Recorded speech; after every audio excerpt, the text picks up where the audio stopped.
Good morning, it's Harvey Jackson. Just going to get through some news items here today. Canola crush has slowed.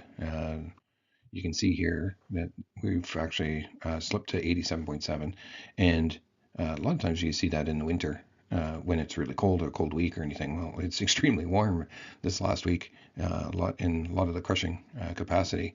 Now, what is it? I don't know. Is it a catch up of making sales, or and now they're filling up their tanks and they don't have any capacity to ship? I just don't know. But you can see that we're basically just a million or 100,000 metric tons ahead of last year with added crush capacity. And anyway, it's not a good state. If we look here, you can see that we're 48.7% behind pace of last year. Last year was pretty good export year. So if we looked at average, it would be a lot closer to maybe a pace when we were in COVID, and crushers versus exports were a lot higher. This is our current position. I would say still short at 648, and still an exit at 583. I would say I'd be looking at 600 for now, and then evaluate, but we'll just have to keep our eye on it. So here's your wheat position that we're talking about taking as well. Here's the trade idea is enter long futures at 576 after reversing out of the short position, and then just capturing not a whole lot of move up there, but just capture 576 up to 594, and this is our current export pace. Besant was on NBC, I think it was, and just talking about the recession risk for the U.S. economy as a whole, the 11 billion shutdown hit. Now, there's a lot of pressure on the current administration about the increased costs of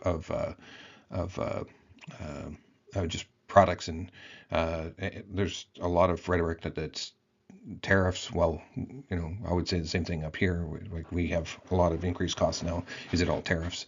I disagree. It's our bumbling buffoon of a prime minister, probably. But Vice President actually leaned in and actually talked about CBC here. Uh, just basically calling out the current administration and how they've got the thumb on the media as well.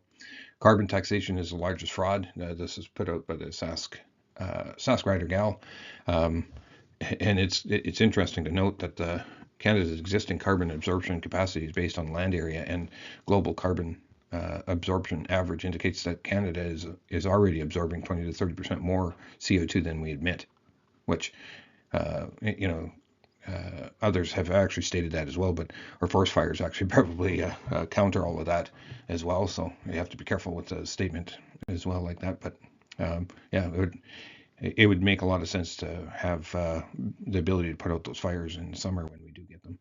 I thought this was cute. Uh, One of my coworkers sent this. Canada, a subsidiary of Brookfield Corporation. Quick look at the weather. Looks like we're going to get some moisture kind of getting built into the where it's needed in the river systems over here. Brazil, 25-26 planting season is just shy of 80%, and there's really no problems in moisture over here either, that I can tell. So it's looking pretty decent. It's given planting. It's planting is happening. Quick look at the market here. Canola is basically flat. So is the rapeseed. Up 60 cents the other, down a dollar. Soybean oil down fractionally, 0.21 of a penny. Palm oil is down slightly as well, 15 ringgits. Crude oil is down a fraction as well. And your wheats are down anywhere from half a cent or 5 cents to 4 cents. And the Canadian dollar is actually just slightly down as well. Quick look. We've got a few red days that have shown up consistently. Still expecting it to hit some downward trajectory here as we get closer and closer to the StatScan report. November futures of 2026 basically just flat. You can see European rapeseed actually had some down day on Friday. Soybean oil following the same trend as the canola, but basically still just basically going flat for quite some time here. And here's your soybean futures, basically looking like it's caught in or this channel on the upper end here. And yet, when you look at European or the palm, basically fell through that area. But what I did put in here to note is it basically come all the way down to that 38.2 retracement value.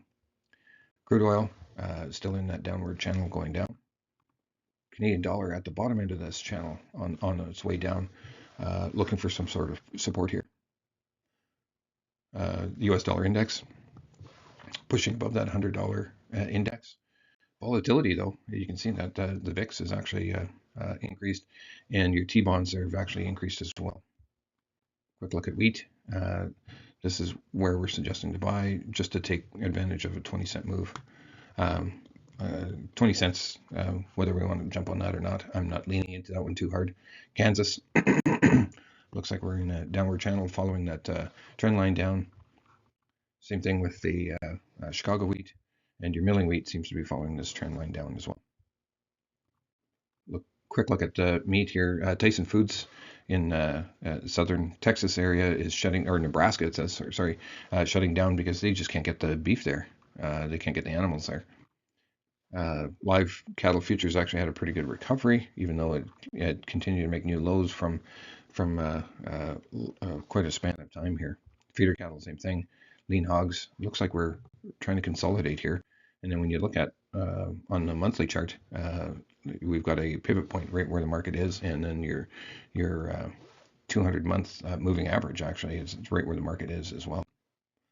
Next report is December 4th, and that's the StatScan, which is probably going to be not all that favorable if they do print a decent canola number. That's all I have for you.